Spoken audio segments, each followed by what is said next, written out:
Hi everyone, my name is Nishat Fatima. I am the Experience Management Community Lead. I'm super excited to have Thomas Pfiester with us today, who's the Head of Services in EMEA South. Without further ado, let's jump right in. Thank you so much, Thomas, for joining us today for the CXM Advisory video series. I'm super excited to have a conversation with you. Welcome to the series. Thanks for having me, Nishat. Okay, so let's jump right in. I really wanted to talk to you about the CX space and especially like experience management and advisory and what that means to our customers. So can you think of an example of how advisory services can have a real impact on our customers and how we can become trusted advisors to our customers? I know there are two questions in there, but I wanted to kind of set the stage. All right. So look, what is the strength of SAP? Where we differentiate ourselves for our customers is primarily, in my experience, our vertical experience, so our industry know-how, and of course our deep technology experience and our knowledge about our products and our solutions. So as a trusted advisor, when we engage with our customers are seeking from us sharing best practices from industries, from other similar companies in the industry, lessons learned about how they could use and experience our solutions. Mm-hmm. And most importantly, in my experience, is a very transparent and honest assessment about their requirements, mm-hmm. and then how we as SAP can help fulfilling their business needs with our solutions. And when we talk to our customers and when they request advisory services, normally it's primarily, can you tell us how we can run our business better using SAP solutions? And then we engage with them first in business discussions. So what is the outcome you would like to achieve as a customer for your business? How do you measure the outcomes? And then how we as SAP, from a solution perspective, from a services perspective, and our ecosystem, how we can support them to achieve those outcomes. So in my experience in the last years, running advisory services within SAP, engaging with our customers, I think this is really what they're looking for from us, a transparent, fact-based, and also deep knowledge, intense advisory about their business pain points. And then when customers look to us, right, they really trust SAP because we are a brand that's trusted, we have great products. In your experience, and especially in the region in EMEA, how does that differ from the global perspective, and what are really our customers looking to SAP for? And is there a different approach regionally, or how does that work? Look, I mean, we are a diverse world, across the globe. So obviously, also our customers are very diverse. I mean, talking to a retailer in Saudi Arabia might be different to talking to a retailer in the United States or to a retailer in Germany for various reasons. I mean, one reason is, of course, the technology readiness. Yes. Then also, to an extent, the business models. To give you an example, here in EMEA South and in the Middle East, for example, we are quite innovative because here we don't have this huge retail chains, for example, like in Europe or in North America.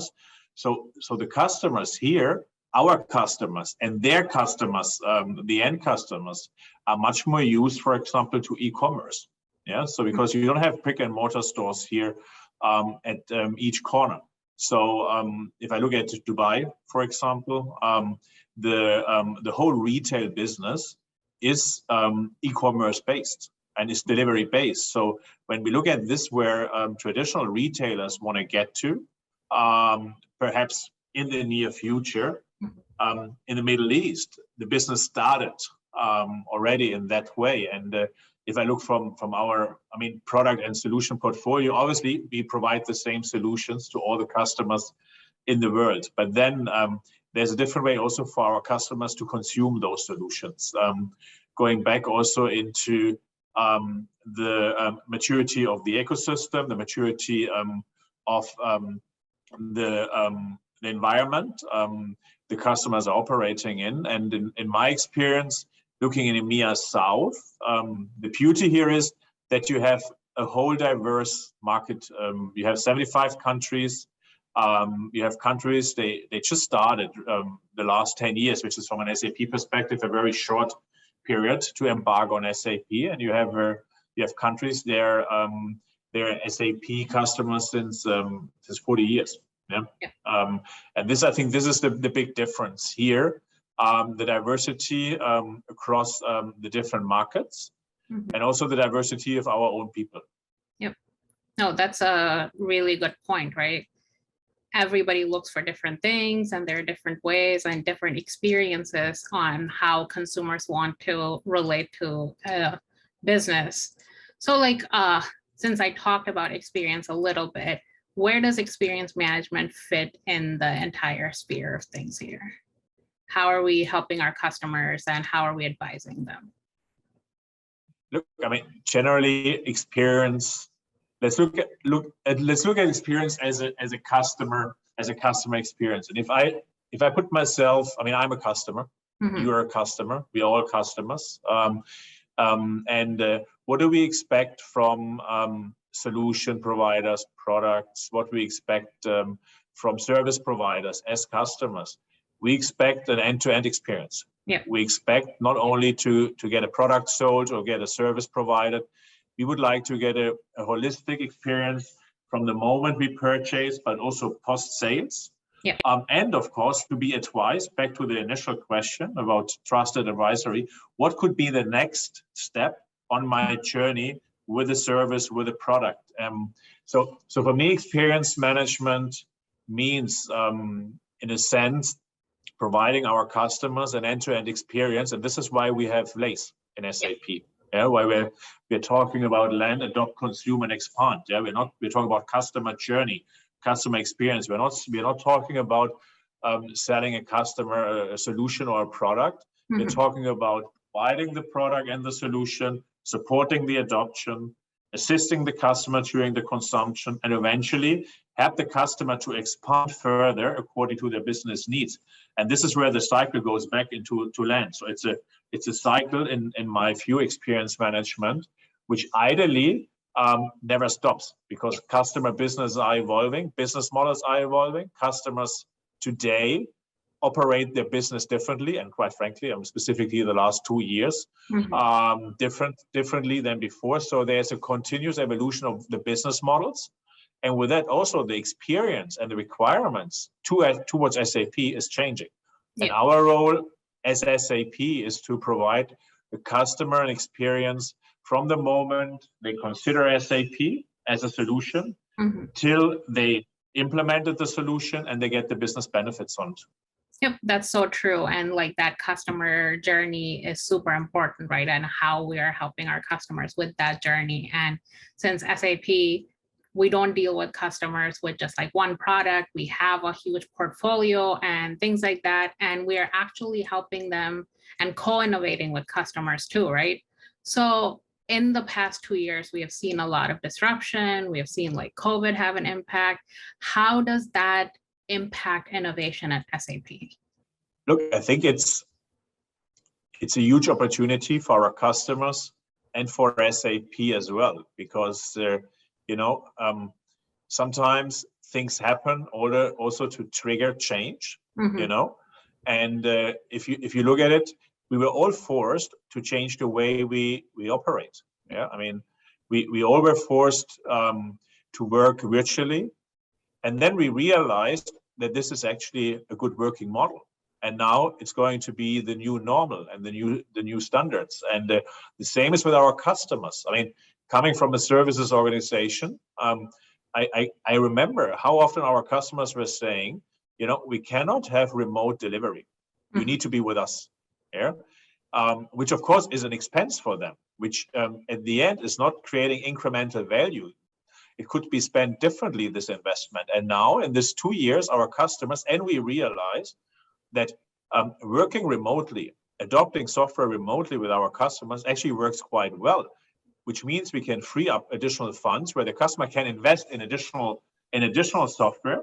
The customer can invest into additional initiatives. So I believe that right now, what I have seen the last 2 years, innovation is accelerating.